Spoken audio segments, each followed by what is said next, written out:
Bonsoir, tout peuple martinique. L'honneur, respect. Ancêtres, pas qu'à mort.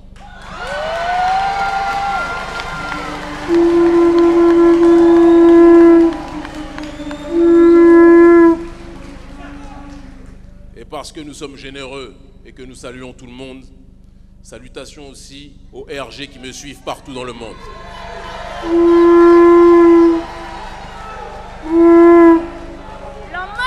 Et quand nous disons salutations à tous les RG, je n'ai pas besoin de vous préciser qu'ils sont de toutes les couleurs.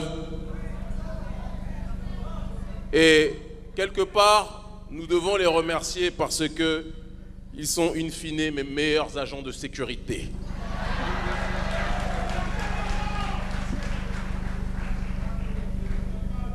Les médias du système colonial aiment me qualifier d'extrémiste.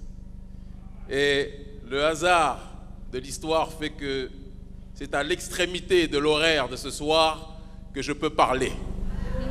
Et comme le disait une figure qui m'a profondément inspiré, je ne vais pas vous parler de Desmond Tutu, mais de Tupac Amaru Shakur. C'est parfois dans ce qui paraît hors ligne, hors système, que se trouvent les choses les plus profondes. Et c'est ce que nous allons prouver ce soir. Il n'y aurait pas eu de meeting sans ce frère qui a parlé avec son cœur, pour certains qui est peut-être allé dans 10 000 directions, mais l'amour est multidirectionnel de manière générale, et donc je vous demande d'applaudir fortement le frère Terence, s'il vous plaît.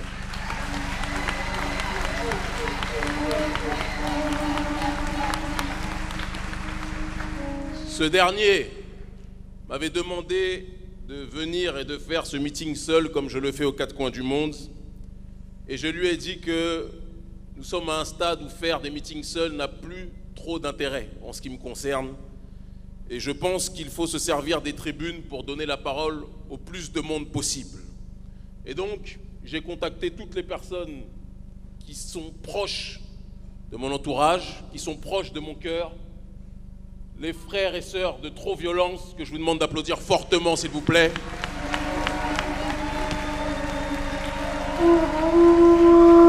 Ma famille. Le frère que j'aime profondément, et il le sait, l'un des meilleurs avocats qu'il m'a été donné l'occasion de rencontrer, le frère, maître, avocat, Germany, s'il vous plaît.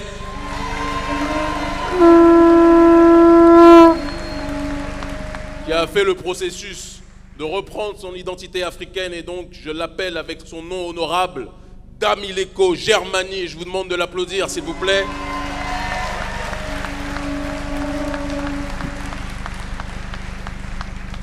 Une sœur qui m'a donné les larmes ce soir parce que je l'ai connue lorsqu'elle était beaucoup plus jeune à Paris, lorsqu'elle était venue assister à un de nos meetings, et la voir être devenue cette étoile qu'elle est à l'heure actuelle. Et je dis bien étoile, parce que quand l'homme parle, il y a l'énergie. Mais quand la femme noire parle, il y a la magie. Et je vous demande de l'applaudir, Jay Hassani.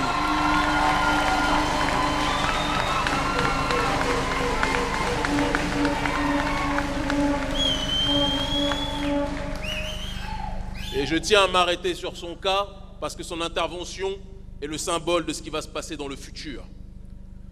À chaque fois que notre peuple se lève, en première ligne, on a l'impression que ce sont les hommes, mais les hommes se font souvent diaboliser, sont qualifiés de tous les noms, sont stigmatisés, sont brutalisés.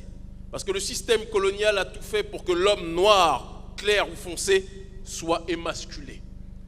Mais quand la femme noire se lève, le système colonial commence à bégayer. Parce qu'on ne peut pas lancer, comme ils le font sur les hommes noirs, les mêmes attaques qu'ils font sur la femme noire. La femme noire, elle bouge, elle est magie. La femme noire, elle bouge, elle est alchimie. La femme noire, elle bouge, on l'appelle potomitan, ce n'est pas le potomitan de la maison, c'est le potomitan du peuple parce qu'elle tient notre peuple de manière générale.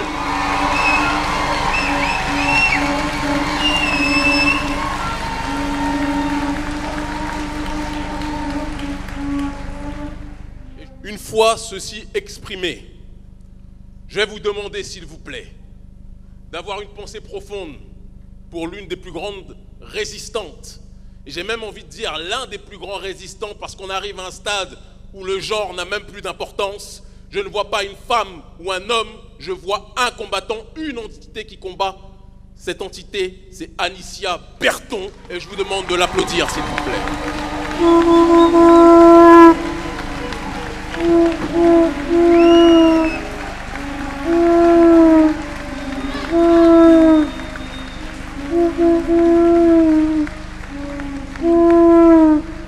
Anicia, là où tu es en ce moment, sur ce lit d'hôpital, dans les épreuves dramatiques que tu traverses, je veux que tu saches que chacun de nos mouvements, chacune de nos respirations, chacune de nos invocations te sont tournées parce que l'amour que tu donnes au peuple est illimité et l'amour que nous te rendons est illimité aussi.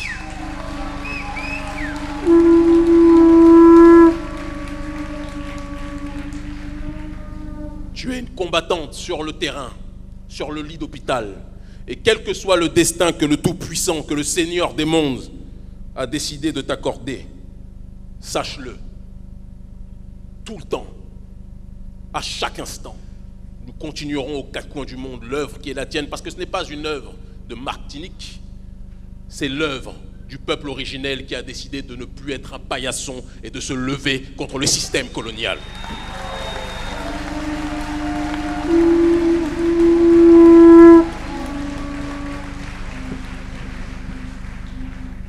Je tiens à rendre hommage aussi à un homme que je suis depuis que j'ai 18 ans, qui me trouvait très radical au départ, mais je le suis toujours. Ils finiront par le comprendre. Un homme qui est un anticolonialiste de la première heure, un homme qui a dédié sa vie pour que nos peuples puissent être debout. Cet homme exceptionnel, un guide, un modèle, quelqu'un qui ne fait pas partie de ces anciens qui, lorsqu'ils arrivent au stade d'anciens, décident de mépriser la jeunesse, mais portent la jeunesse sur leurs épaules, sur ses épaules.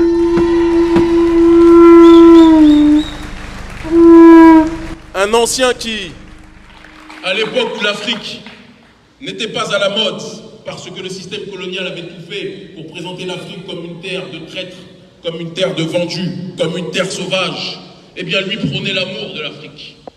Cet homme, c'est Garcin Malsa. Et je vous demande de vous lever et de l'applaudir, s'il vous plaît. Merci, merci.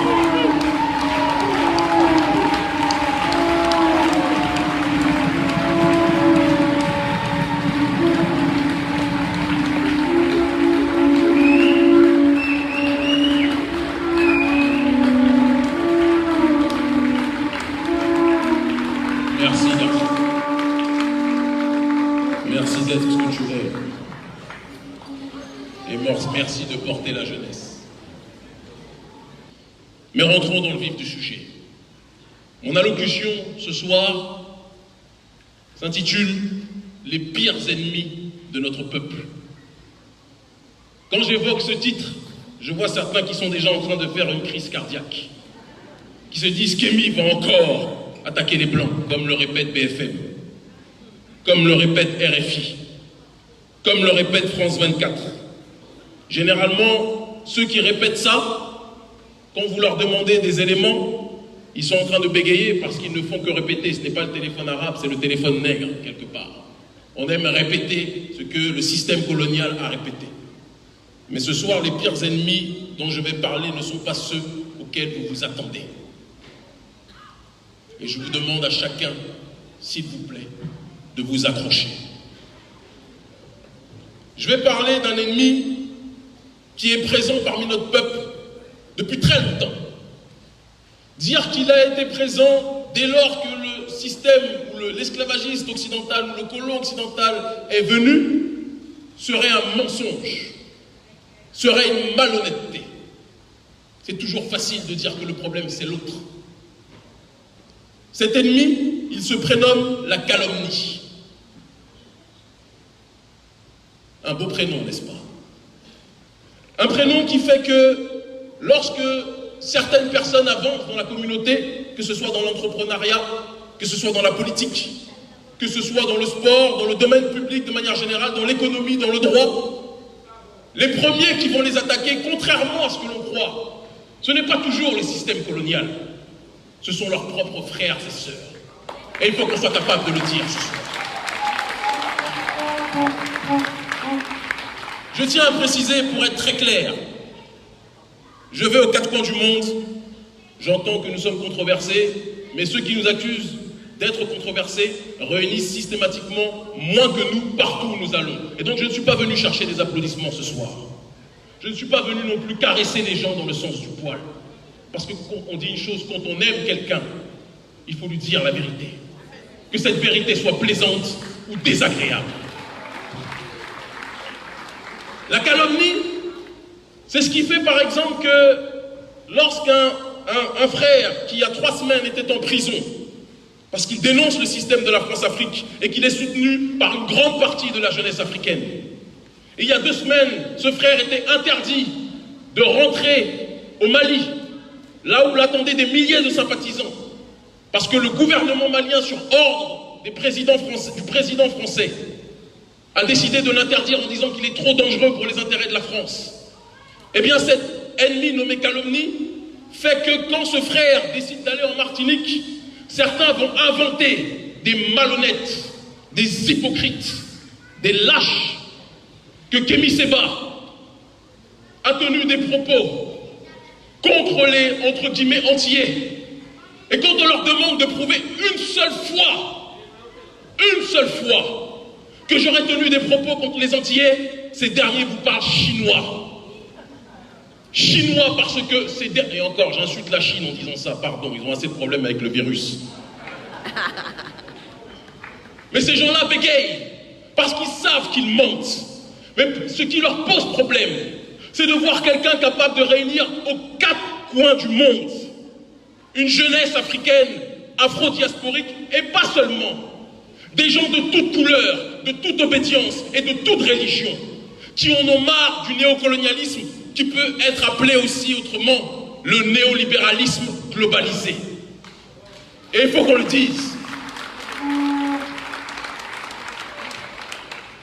Eh bien, cet ennemi nommé calomnie, on n'a pas besoin d'aller le chercher loin, on le cherche parmi notre peuple. Ces gens-là vont vous inventer que Kémy Séba a traité les Antillais. Un crime.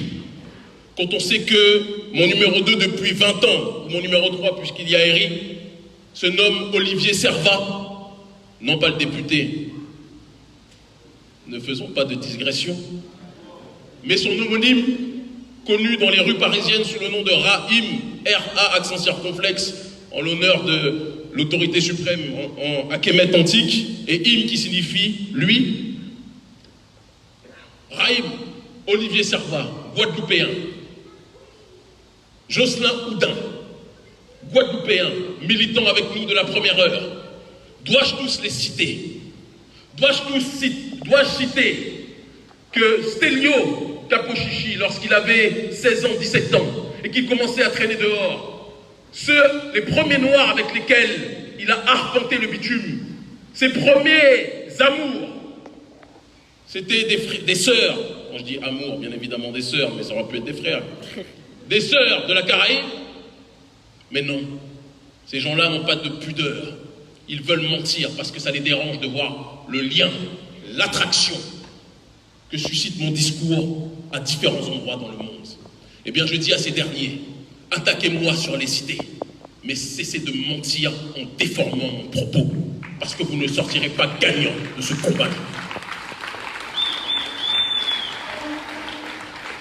La calomnie, c'est aussi quand des membres de notre propre peuple, lorsqu'un groupe de militants, parmi ceux que vous voyez ici, ont décidé de se lever après ce meeting, il y a quasiment un an, jour pour jour, ou un peu plus d'un an, dans cette même salle, à cette même heure.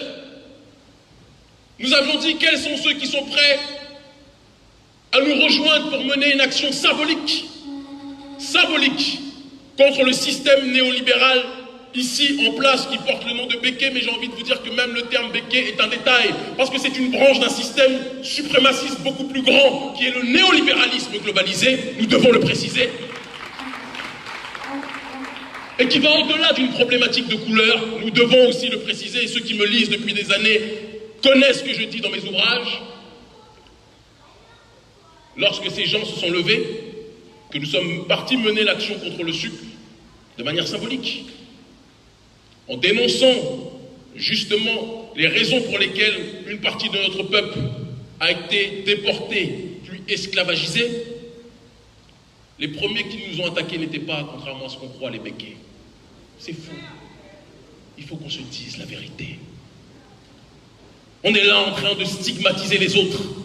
Mais il y a un proverbe qui dit « Une civilisation n'est détruite par l'extérieur que si elle est rongée de l'intérieur ». Et il faut qu'on ait le courage de le dire ce soir.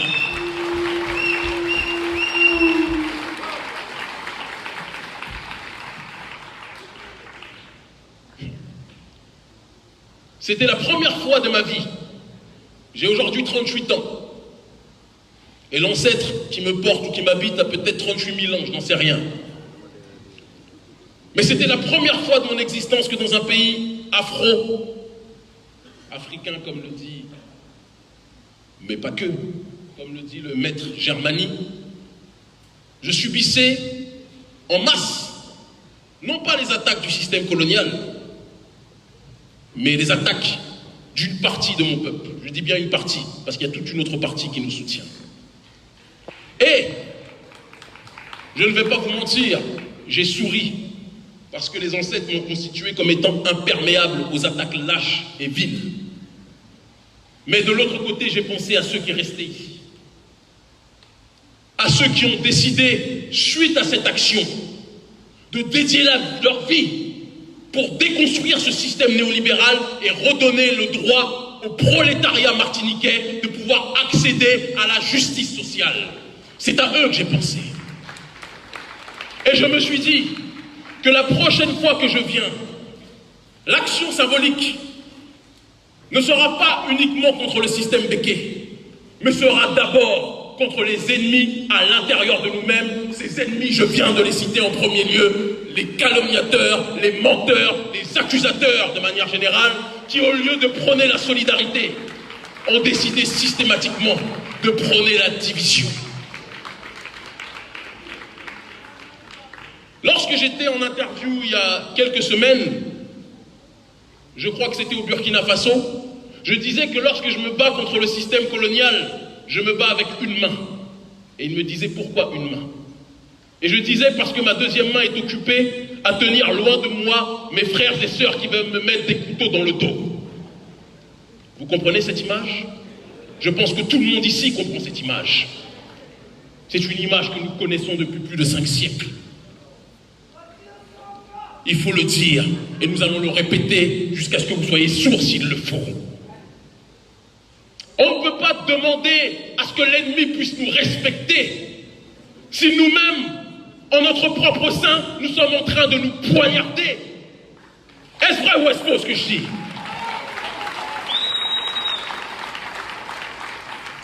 Un autre ennemi, mais qui est lié au premier ennemi nommé calomnie, se nomme la jalousie. La jalousie. Quand un frère ou une sœur ouvre un commerce, la jalousie, ennemie au sein de notre peuple, fait que bon nombre d'entre nous vont dire pourquoi lui a un commerce et pas moi. Je préfère aller chez le Béké qu'aller chez mon frère. Est-ce vrai ou est-ce faux ce que je dis? La jalousie fait que lorsque quelqu'un réussit à une lumière, parce que Dieu Tout-Puissant met en réalité de lumière chez tout le monde. Mais celui qui ignore sa lumière va envier la lumière chez son voisin. Et au lieu d'entretenir sa lumière ou de la densifier, il va tout faire pour éteindre la lumière de son voisin. Cet ennemi, vous n'avez pas besoin d'aller chez les péquets. Et je vais même casser un mythe ce soir. Arrêtons de dire systématiquement que l'esclavagisme blanc nous a appris le mal et qu'avant lui nous étions dans le bien, parce que c'est un mensonge. Lorsque des maris, des femmes, des enfants ont été arrachés à leur famille, certaines épouses ont été arrachées à leur mari, certains époux ont été arrachés à leurs femmes et à leurs enfants pour être emmenés en Martinique, pour être emmenés en Guyane, pour être emmenés à la Réunion, pour être emmenés à différents endroits. Lorsqu'ils ont été arrachés à leur famille, ils l'ont été d'abord à cause de conflits internes. Je sais qu'aujourd'hui, on veut réécrire l'histoire en disant que nous avons tous résisté et qu'ils sont venus, ils nous ont divisés. La division existait déjà avant. Il faut qu'on ait le courage de le dire. Et tant que cette problématique de la division, je ne suis pas un rêveur, je ne suis pas en train de dire que nous allons réussir à réunir tout le monde. Dieu lui-même, le Créateur, le Seigneur des mondes, a 50% d'opposants parmi sa création. 50% disent que Dieu n'existe pas alors que c'est grâce à Dieu qu'il respire, et le jour où Dieu ne veut plus qu'il respire, il s'éteigne. Est-ce vrai ou est-ce faux ce que je dis? Donc si le Seigneur des mondes, le Créateur, que dans mon pays on appelle Mahou, qu'au Congo on appelle Maweja, que d'autres appellent Atum, que d'autres appellent Atona, que d'autres appellent Aman, peu importe, que d'autres appellent Dja.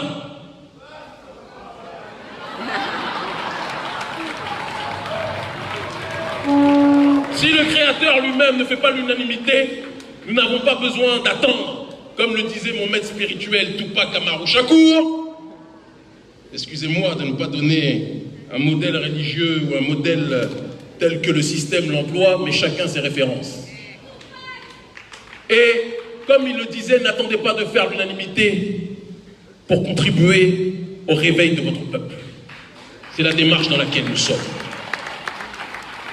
Mais nous devons régler les maux principaux qui sont en nous et dont le système néolibéral, quelque part, n'est que le reflet. Parce que le jour où nous corrigerons les trous en nous, l'ennemi extérieur ne pourra pas rentrer à l'intérieur.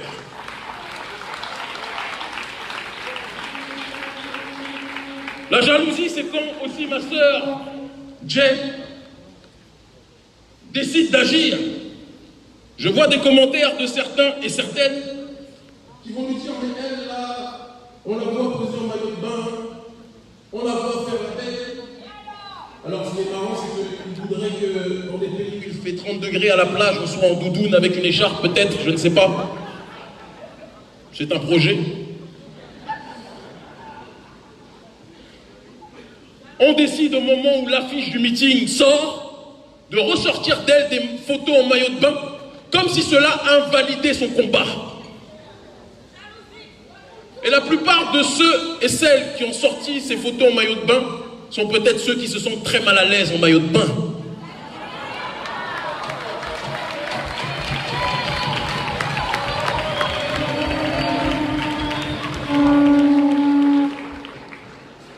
L'un de mes plus grands héros, je ne vais pas encore reciter Tupac, mais je vais citer son jumeau au Nigeria, son prédécesseur Fela Kuti. Et je passe les salutations à l'un de mes meilleurs amis qui est son fils cadet, Shehu Kuti. Était toujours torse nu. N'était pas forcément le plus poli des activistes politiques. Beaucoup critiquaient déjà sa méthode. Mais c'est sa méthode qui a fait qu'une grande partie de l'Afrique, dans la zone dite anglophone, a pris son courage à deux mains dans sa génération et a contesté le système capitaliste de manière générale. Et donc, l'habit ne fait pas le moine, l'afro ne fait pas le black pro, Je tiens à le préciser aussi parce que oui, moi j'encourage évidemment le retour au naturel, mais nous ne nous arrêtons pas à la cosmétique pour juger des gens.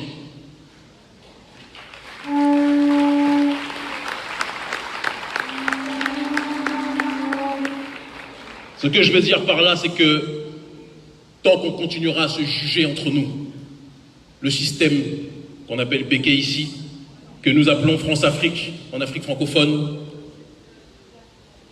n'aura pas à s'inquiéter, parce qu'il voit les nègres s'entretuer entre eux. Et c'est une réalité.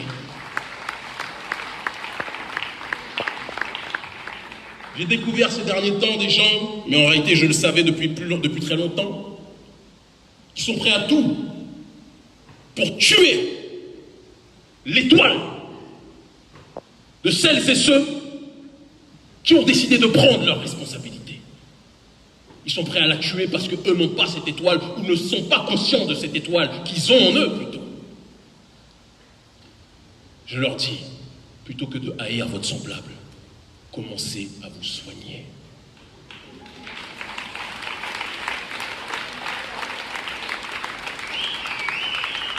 Nous sommes dans la terre, nous sommes sur la terre de Frantz Fanon. Il avait dit que le combat était aussi psychiatrique. Eh bien, quand je vois certains moyens pathétiques que certains frères et sœurs utilisent pour saigner dans le dos leurs propres frères par jalousie ou leurs propres sœurs, et ma mère, mes parents savent de quoi je parle, je me dis très sincèrement que le combat de psychiatrie décoloniale n'a pas été conclu, n'est pas terminé, mais reste plus que jamais à aborder.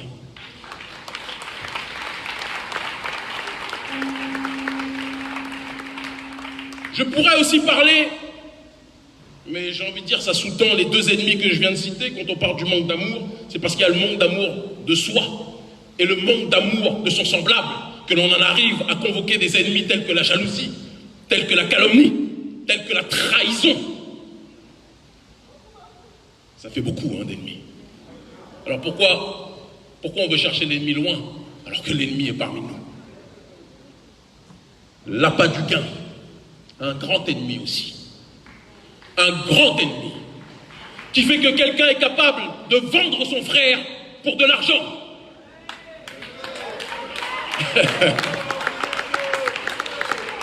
Pour de l'argent. Capable de vendre sa sœur, de vendre son père, de vendre celui qui lui a donné de l'amour pour de l'argent.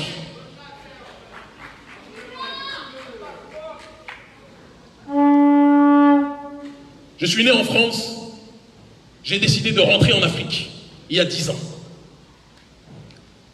Ceux qui m'ont le plus persécuté sur cette terre, ceux qui m'ont le plus incarcéré, ceux qui m'ont le plus interdit de rentrer alors que je fais partie des figures politiques, parce que généralement les médias coloniaux ne le précisent pas, mais les plus populaires au sein de la jeunesse, il faut le dire, ce ne sont pas des blancs, ce sont des noirs. Des gens qui ont choisi d'aimer la plantation plus que la plantation s'aime elle-même. Des gens qui, lorsqu'ils entendent l'hymne française, ils postillonnent tellement que vous croyez qu'il pleut. Des gens qui subissent pourtant le terrorisme dans leur pays au quotidien. Le terrorisme économique, le terrorisme politique, le terrorisme culturel. Mais lorsqu'il y a 1 ou 2 ou 3 morts en France, ils prennent leur jet privé. Ils emmènent une délégation à plus de 3 millions d'euros détournés des caisses pendant que leur peuple meurt de faim. Et ils viennent pleurer à chaudes larmes. Nous sommes avec vous, nous sommes Charlie.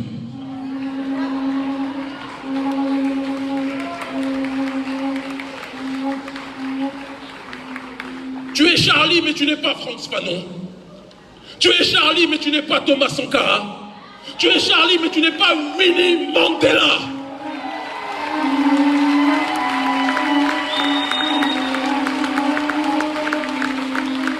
Tu es Charlie, mais tu n'es pas Assata Shakur.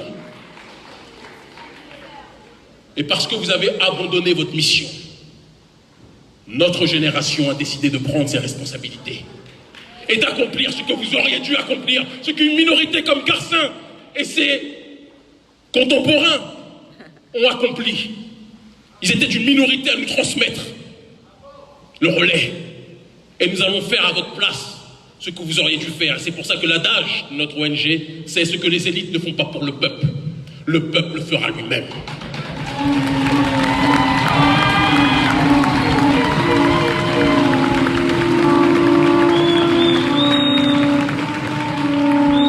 Je ne pourrais pas faire une liste d'ennemis.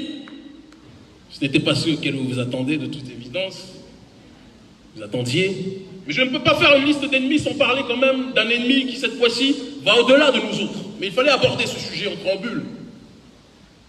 Je l'ai cité tout à l'heure de manière rapide, mais il faut le développer. Quand on parle du néolibéralisme, c'est un concept extrêmement intéressant.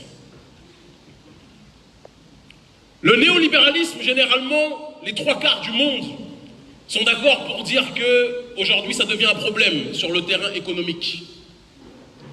Je sais que Fukuyama parlait de la fin du monde. Pour ceux qui ont eu l'occasion de lire son ouvrage et de lire ses écrits.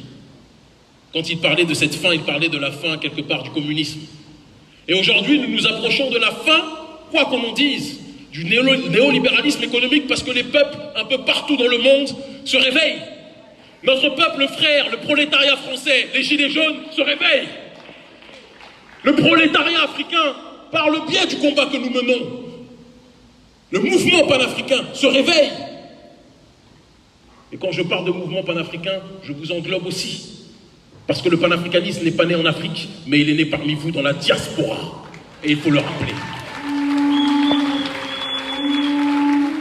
Mais s'il se réveille sur le terrain de la critique du néolibéralisme économique, il y a un néolibéralisme que nous n'avons pas vu venir, qui est rentré en notre sein sans qu'on ait pu être capable de l'analyser. Et ce néolibéralisme, il est temps ce soir aussi d'en parler. On parle du néolibéralisme sociétal. L'oligarchie capitaliste a compris depuis très longtemps, parce que l'oligarchie capitaliste ne se contente pas de voir comme nous. Ils sont dans une démarche de systématiquement prévoir. C'est-à-dire qu'ils sont dans une démarche d'analyse prospective. Nous, on pense à ce qu'on va faire demain ou après-demain. Eux pensent à ce qu'ils vont faire dans les 30, 40, 50 prochaines années. Ils étudient le peuple. Ils étudient les sensations du peuple. Ils étudient les goûts du peuple. Ils étudient les petites divisions existantes ou latentes du peuple. Et ils exacerbent ces tensions. Parce que pour eux, tout est part de marché. Alors ils vont se dire, ah, eux, par exemple, ils ont des LOX. On va essayer de les mettre dans une catégorie précise et les pousser à consommer dans un secteur précis par rapport à ceux qui ont des LOX. Ils vont vous dire, ah, eux, ils sont un petit peu... D'ailleurs, le terme gros, je ne sais pas ce que ça veut dire. On peut être très maigre et être un gros con. Donc, gros ne veut rien dire. Mais des gens qui sont forts en corpulence, c'est un secteur. Ils vont se dire, eux, il faut qu'on les enferme, qu'on les ghettoise et qu'ils pensent d'abord à eux, à leur spécificité, plutôt que comprendre que leur spécificité rentre dans le cadre de la collectivité. C'est le néolibéralisme sociétal. On va parler des gays, parce que j'ai entendu certains charlots, certains idiots, dire qu'Emmy est homophobe. Moi, je suis un amoureux de l'étymologie. Homophobe, ça veut dire avoir peur de l'homme. Il n'y a aucun homme sur cette terre qui me fait peur. Aucun. Aucun. Et quant aux gays, dont certains m'ont chargé, d'autres sont des sympathisants, mais certains m'ont chargé à distance parce qu'en face, ce serait très difficile pour eux.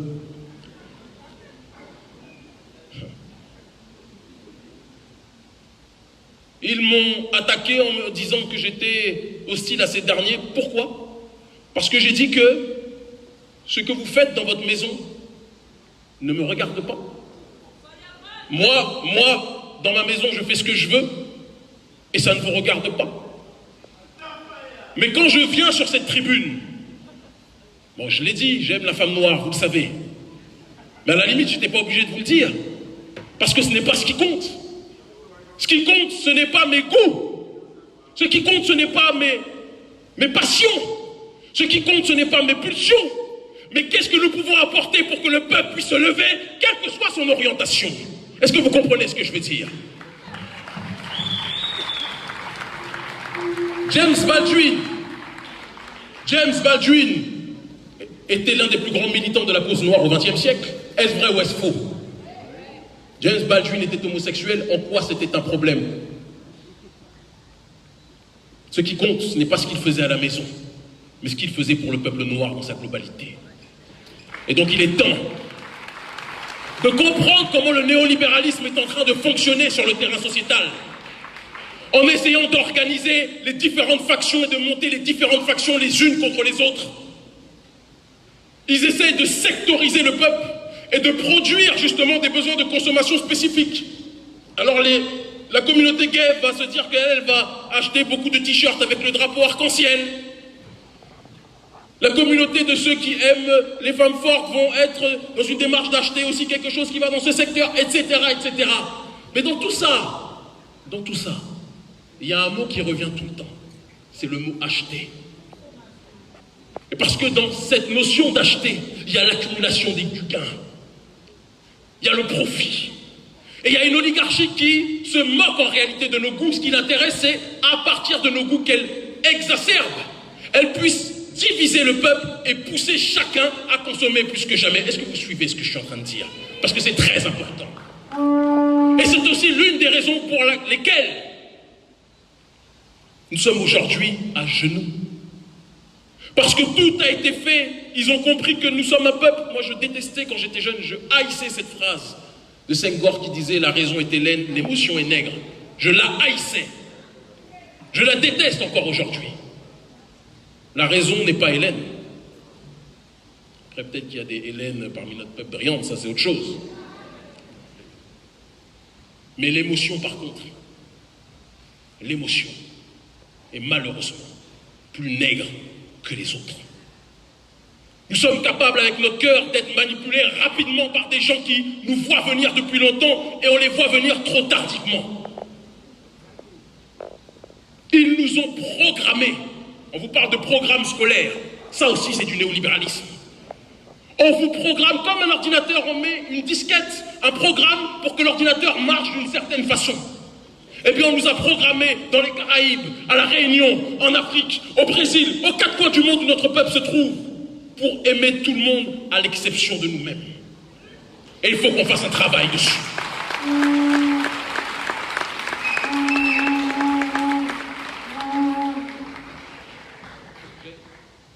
Mohamed Ali, puisque chaque meeting pour moi est un match de boxe verbal, je prends ma serviette et je m'essuie.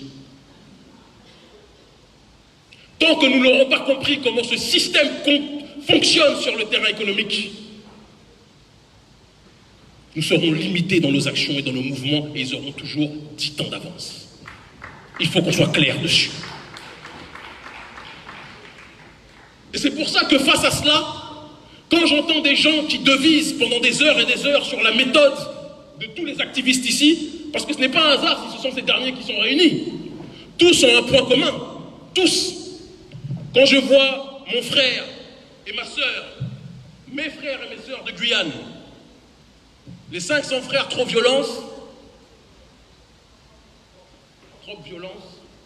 la prochaine fois que je viens, je parlerai encore mieux. Il faut m'inviter bientôt.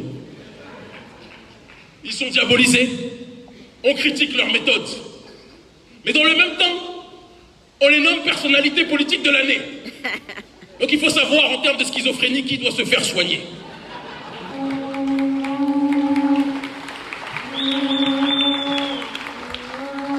On critique des frères que j'ai découverts récemment, et des sœurs j'espère aussi, Moon Guadeloupe, pour leurs méthodes. Mais ils ont fait bouger, du peu que j'en sais, un certain nombre de lignes en peu de temps. Je crois qu'ils ont 4 mois d'existence, mais ils font bouger un certain nombre de choses. Il faut le dire.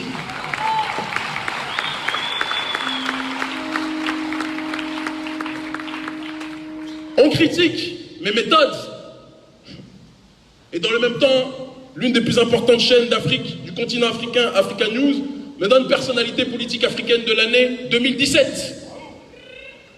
On critique mes méthodes quand je brûle le billet de francs CFA avant la question du CFA, c'était 4, 5, 10 intellectuels qui parlaient à 10, 15 intellectuels dans un amphithéâtre vide. J'ai décidé de mettre ce sujet dans la rue, parce que quoi qu'on en dise, c'est la rue qui fait la politique et non pas les élites, contrairement à ce qu'on dit.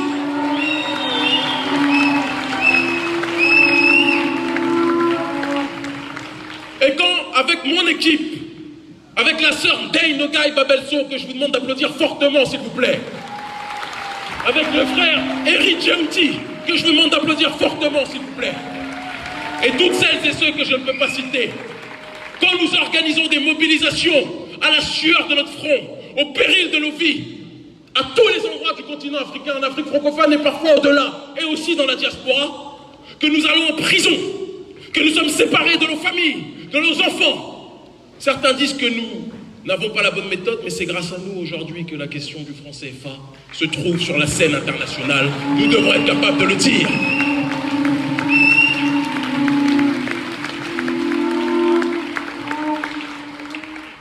Je ne suis pas chrétien, mais je ne suis pas non plus un crétin. Et parce que je ne suis pas un crétin, je sais me servir de tous les exemples en guise de parabole. Lorsque Jésus arrive chez les pharisiens disent que c'est un voyou, que c'est un menteur, que c'est un manipulateur, que c'est un poète maudit. Jésus arrive avec ses méthodes à la Tupac avant l'heure. Ne voyez pas de blasphème les chrétiens fondamentalistes, ne soyons pas crétins. Il vient et il casse les tables de la loi. Et il regarde les pharisiens. Et il dit, vous étiez censés être les gardiens du message originel. Mais vous êtes les plus grandes forces de la corruption, les agents de l'argent, les adorateurs du faux d'or, les béquets de l'époque.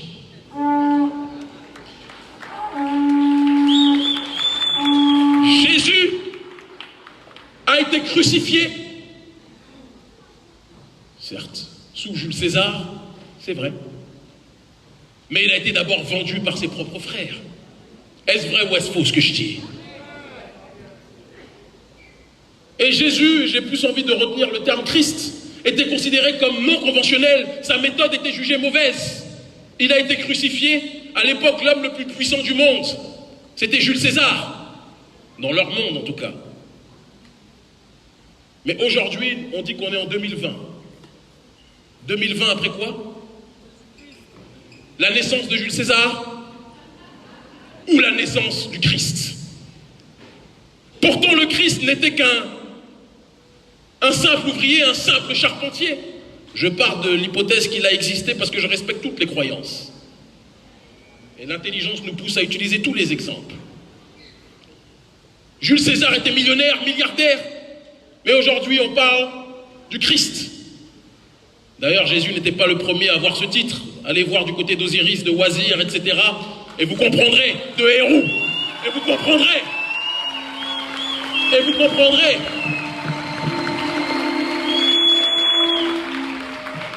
Que le Christ dont vous parlez est la réplique d'un Christ originel, deux Christ originels qui de manière cyclique arrivent, qui soient des femmes ou des hommes, et qui accomplissent leur destin pour le réveil de la population de manière générale.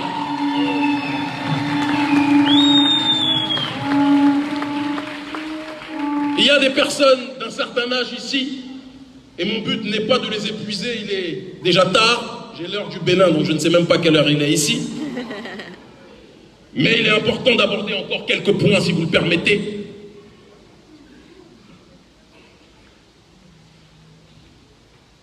On me dit 5 minutes, 10 minutes maximum, c'est dommage.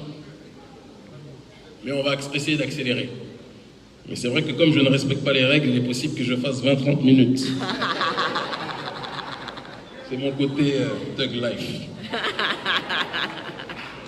Il faut un peu de ça en politique aussi. Je vais le dire de manière encore plus synthétique que ce que j'ai énoncé au départ quand j'ai intitulé ce discours « Les pires ennemis de notre peuple ». Il faut qu'on comprenne que notre ennemi n'est pas l'autre. L'autre n'est fort que parce que nous-mêmes, nous nous poignardons. Le jour où notre peuple est capable de soigner ses propres plaies internes, l'ennemi n'est rien. Lorsque j'étais enfant, mes parents que j'aime de toute mon âme, et qui sont des gens très courageux, mais qui ont vécu dans un système qui a conditionné notre peuple à penser qu'il ne fallait pas dire certaines choses, sinon vous allez mourir, sinon vous alliez disparaître, sinon, me disaient, si tu parles contre le système, contre les dirigeants, on va te tuer. Et aucun parent ne veut que son enfant meure. On nous a appris à vivre dans un précaré. Et si vous sortez de cette zone de confort, comme le disait ma très chère sœur, vous allez mourir.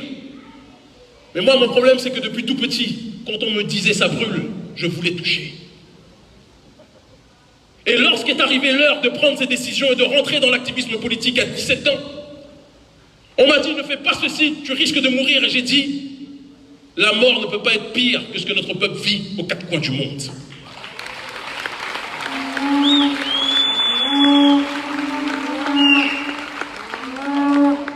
J'ai 38 ans et je ne suis pas mort.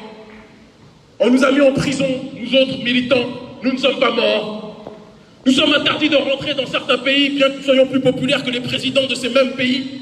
Mais nous ne sommes pas morts. Et je répète une chose dans la tradition africaine, pour conclure ce sujet, sur ce thème, la mort n'est qu'une étape. Et avoir peur d'une étape, ce n'est pas avoir compris le sens de la vie.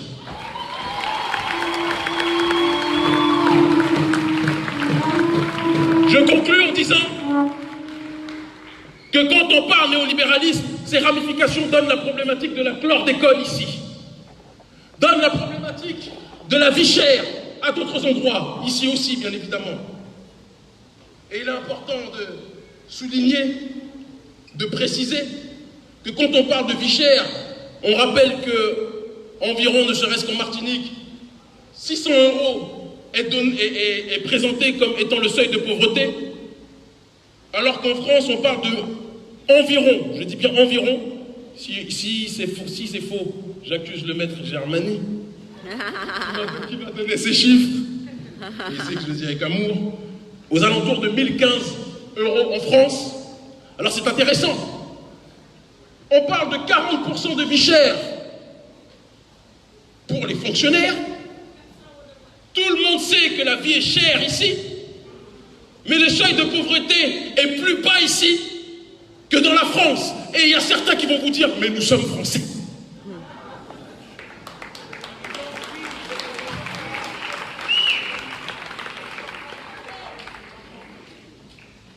La chlordécone a-t-elle touché le peuple en France? Je vous pose une question. Est-ce qu'il a touché avec la même intensité le peuple de France que le peuple dans les Caraïbes? Je ne vous entends pas. D'accord. Mais pourquoi cette différence de traitement puisque c'est la France ici, paraît-il? Ah, j'ai entendu une réponse magique. Il y a trop de nègres ici. Il y a trop de nègres ici.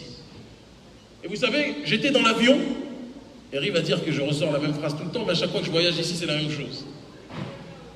Il y avait tellement de gens qui étaient des Normands, des Bretons, il y avait même peut-être des Norvégiens, que j'ai cru que l'avion avait été détourné et qu'on allait vers une autre destination. J'ai cru que les terroristes avaient pris l'avion et avait changé de conducteur et nous amener vers la Norvège ou vers une autre région.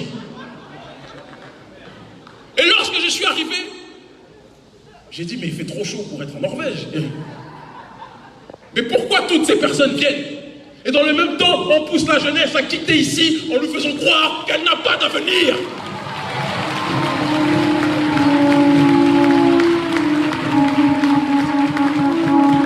Le génocide par substitution. Ils ont poussé la population à travailler pendant 4 siècles. Et maintenant que l'heure de rentabiliser arrive, ils vous disent il n'y a pas de richesse ici. Allez à Paris, allez au McDonald's, allez à Château d'Eau, allez à Rennes. C'est terminé tout ça. C'est ici que la libération doit se faire. C'est dans nos pays que la libération doit se faire.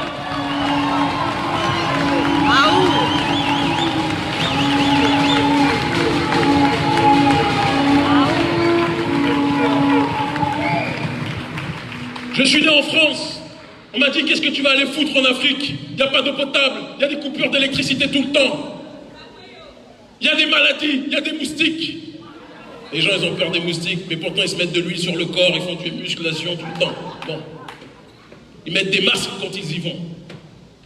Et j'ai dit, vous êtes prêts à tout pour vous intégrer dans une maison qui ne vous aime pas, mais vous avez peur de vous intégrer dans la maison de vos ancêtres, je ne comprends pas.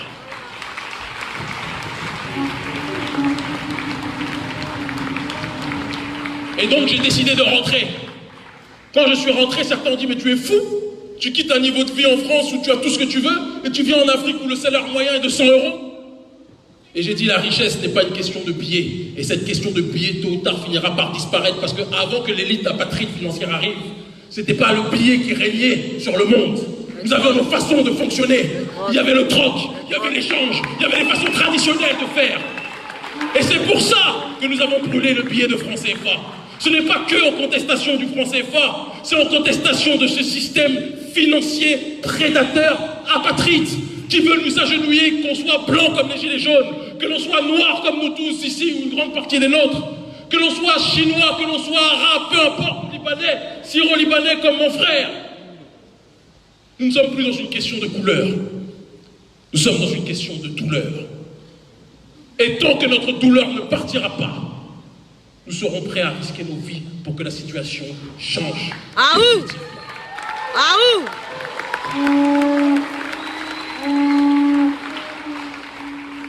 Mon dernier mot va à la réflexion, la chlordécone.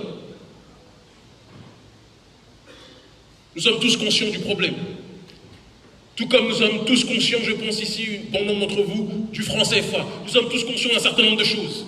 Aujourd'hui doit venir l'heure des propositions. Une grande partie de la population, dans les Caraïbes, partout où nous sommes invités, est malade. Et certains le réaliseront plus tard. Il n'y a pas des médecins parmi notre peuple. Il n'y a pas des chercheurs parmi notre peuple. Il n'y a pas des chercheurs dans le monde qui peuvent être capables de trouver des solutions pour enrayer rapidement cette maladie. Il suffit qu'il y ait une personne atteinte d'un virus en France et vous avez 30 millions d'amis médecins. 30 millions d'amis qui accourent. On va venir vous soigner. Mais quand chez nous, il y a des maladies par milliers, par millions, on dit, bon, on va voir d'ici 20 ou 30 ans comment on va faire pour régler ça. Et vous voulez attendre, nous voulons attendre de ceux qui nous ont empoisonnés, qui trouvent des solutions pour nous guérir. Ah ouh! Mais autant mourir aujourd'hui. Ah ouh! Ah ouh! Nous devons trouver parmi les nôtres et parmi les alliés historiques de notre peuple. Je suis régulièrement à Cuba. Je suis régulièrement en Russie. Certains veulent faire croire qu'ils révèlent des secrets en disant que je suis proche de la Russie, de Cuba et autres. Mais ce n'est pas un secret. Je combats le système colonial et je m'allie à ceux qui ne sont pas forcément meilleurs que les autres, mais qui peuvent être des alliés ponctuels pour me débarrasser de cette plaie nommée le colonialisme français. Nous devons, et ce n'est pas mon rôle, parce que je ne ferai jamais à la place de la Martinique ce que le peuple vaillant martiniquais doit faire par lui-même. Mais nous devons collectivement, où que nous soyons, lancer un appel pour que les chercheurs nous aident à trouver des solutions sur cette problématique de la chlordécone. Et ne cherchons pas parmi les chercheurs français, il peut y en avoir. Mais nous devons regarder le monde en dehors de la France. Le monde est multipolaire. Le monde, ce n'est pas que Paris, Fort-de-France, Paris, Pointe-à-Pitre, Paris, Cotonou, Paris, Dakar. Non, le monde est vaste et partout dans ce monde, notre peuple est présent.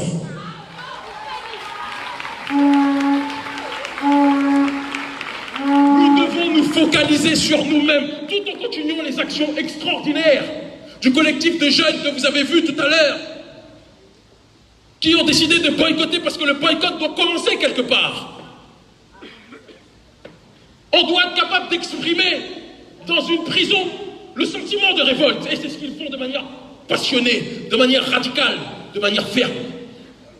Ceux qui les critiquent sur la méthode doivent se rappeler qu'il n'y a aucune bonne méthode. Luther King était non violent, a été assassiné par le même système qui a assassiné Malcolm X le violent. Donc taisez-vous avec les histoires de méthode. Il n'y a pas de bonne méthode. Si quelqu'un me noie, ou vous noie, et que vous vous débattez avec violence, personne ne peut vous reprocher en vous disant mais pourquoi tu te débats avec violence? Débat-toi avec calme. Tu es en train de te noyer, tu bouges les bras, mais arrête de bouger les bras quand même. Noie-toi calmement. Non, on n'est pas tous d'accord avec ça. Et donc, nous sommes aujourd'hui 800, 900 ou 1000 comme prévu et comme à chacun de nos meetings. Parce qu'il y a aussi ceux qui sont dehors. Mais, samedi dernier, lorsque je suis allé avec mon équipe soutenir les militants, des jeunes qui dans les médias sont caricaturés comme étant des fumeurs de weed, des drogués, des alcooliques, des amoureux de sexe. On a le droit d'aimer le sexe, on ne va pas nous en vouloir non plus. Des voyous.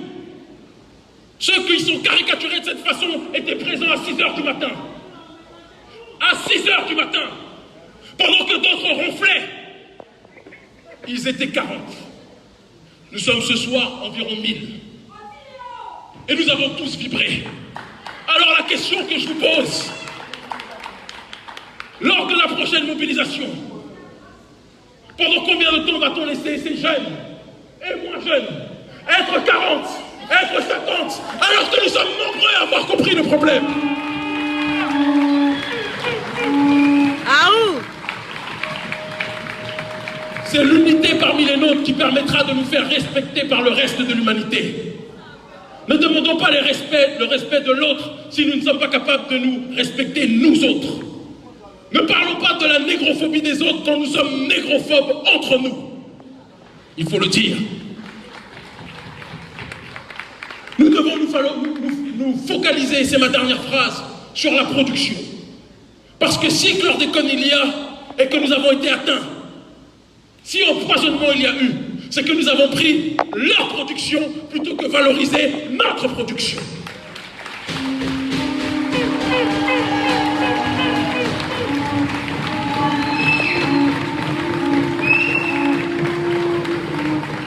Et comme le disait tout à l'heure ma sœur, elle m'a piqué une phrase que je lui avais dit auparavant.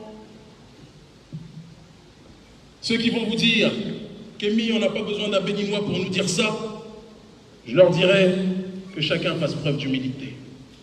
Frantz Fanon était martiniquais, mais il a plus fait pour l'Afrique que la plupart des Africains ont fait pour eux-mêmes. Que tout le monde l'oublie, ne l'oublie pas, que personne ne l'oublie pas.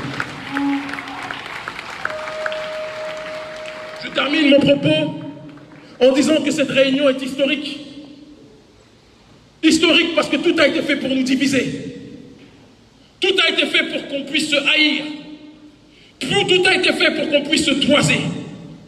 Mais aujourd'hui, leur schéma est terminé. Réunion, Guadeloupe, Martinique, Cameroun,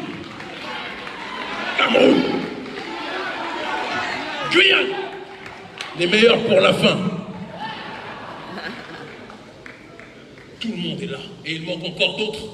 La prochaine réunion, il y aura les Afro-Brésiliens, il y aura les Afro-Cubains, il y aura les Africains de toute la planète qui se réuniront parce que le panafricanisme est de retour et la résistance de notre peuple est éternelle. Nous vaincrons.